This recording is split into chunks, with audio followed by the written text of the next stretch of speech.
রাজ্যের আইন শৃঙ্খলার একই ভয়ঙ্কর অবস্থা।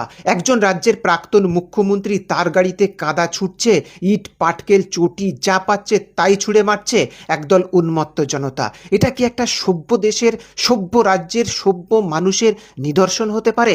দিনের পর দিন এই রকম অসভ্যতামি দেখতে পাওয়া যাচ্ছে, অথচ পুলিশ এদের বিরুদ্ধে কোনো রকমই ব্যবস্থা গ্রহণ করছে না।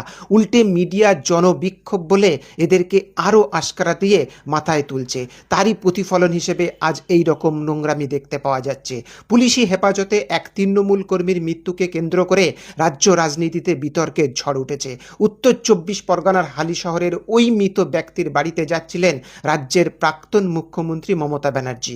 সেই সময় এই উন্মত্ত জনতা 15 বছর ধরে বাংলার সাংবিধানিক পদে থাকা এক মুখ্যমন্ত্রীর সঙ্গে এরকম অভদ্র আচরণ করে বাংলার মুখ পোড়ালো।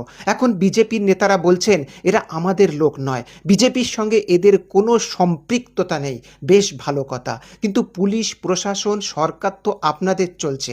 আপনাদেরই যদি মনে হয় এই যারা কাদা ছুঁড়েছে, চটি জুতো ইট পাটকেল জলের বোতল ছুঁড়েছে তারা অসভ্যতামি করেছে এবং এই অসভ্য লোকগুলো আপনাদের দলের কেউ নয়, তাহলে এদের বিরুদ্ধে ব্যবস্থা নেওয়া হচ্ছে না কেন? পরিষ্কার ক্যামেরায় তো সবার মুখই দেখতে পাওয়া যাচ্ছে।